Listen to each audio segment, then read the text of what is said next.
Please subscribe and hit the bell icon for more videos. Hello, welcome to learn English. ಈ technical ಯುಗದಲ್ಲಿ English ಮಾತನಾಡುವುದು ಮತ್ತು ಅರ್ಥೈಸಿಕೊಳ್ಳುವುದು ಅನಿವಾರ್ಯವಾಗಿದೆ. ನಮ್ಮ ವಿಡಿಯೋಗಳಲ್ಲಿ ಕನ್ನಡದಲ್ಲಿ ಸರಳವಾಗಿ ಇಂಗ್ಲಿಷ್ ಕಲಿಯಿರಿ. ಈ ವಿಡಿಯೋದಲ್ಲಿ ಆರ್ ಪದವನ್ನು ಬಳಸಿ ವಾಕ್ಯ ಮಾಡುವುದು ಕಲಿಯೋಣ. ಈ ಪದವು ಯು, ವಿ, ದೇ ಮತ್ತು ಒಂದಕ್ಕಿಂತ ಹೆಚ್ಚು ವ್ಯಕ್ತಿ, ಸ್ಥಳ ಮತ್ತು ವಸ್ತುಗಳ ಹೆಸರಿನ ಮುಂದೆ ಬಳಸಲಾಗುತ್ತದೆ. ಹಾಗಾದರೆ ಲೆಟ್ಸ್ ಲರ್ನ್ ಆರ್.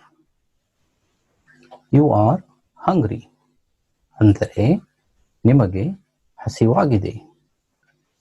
ಈ ಹಿಂದಿನ ವಿಡಿಯೋದಲ್ಲಿ ನಾವು ಯು ಬಳಕೆ ಕಲಿತಿದ್ದೇವೆ. ಇಲ್ಲದಿದ್ದರೆ ಈ ವಿಡಿಯೋ ನೋಡಿ. ವಿ ಆರ್ ಸ್ಟೂಡೆಂಟ್ಸ್ ಅಂದರೆ ನಾವು ವಿದ್ಯಾರ್ಥಿಗಳು. They are farmers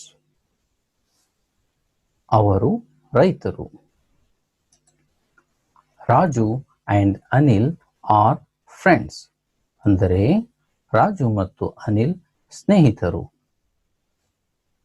Raju, Anil and Abdul are friends ಅಂದರೆ ರಾಜು, ಅನಿಲ್ ಮತ್ತು ಅಬ್ದುಲ್ ಸ್ನೇಹಿತರು.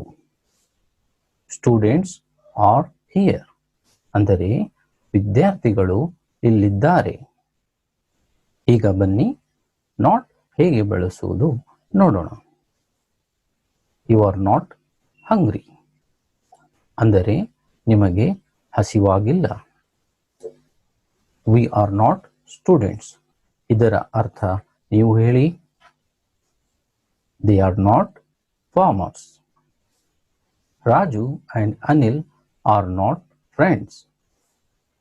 Raju, Anil and Abdul are not friends.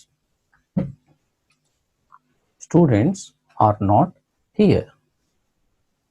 ಸ್ಪೋಕನ್ನಲ್ಲಿ are ಮತ್ತು ಆರ್ ನಾಟ್ ಶಾರ್ಟ್ ಫಾರ್ಮ್ಸ್ ಬಳಸಲಾಗುತ್ತದೆ. Are, are not, aren't. So now look at this word, good. ಈ ಪದವನ್ನು ಆರ್ ಮುಂದೆ ಬಳಸಿ ವಾಕ್ಯ ಮಾಡುವುದು ನೋಡೋಣ. You are good. We are good. They are good. Raju and Anil are good. Students are good. Pens are good.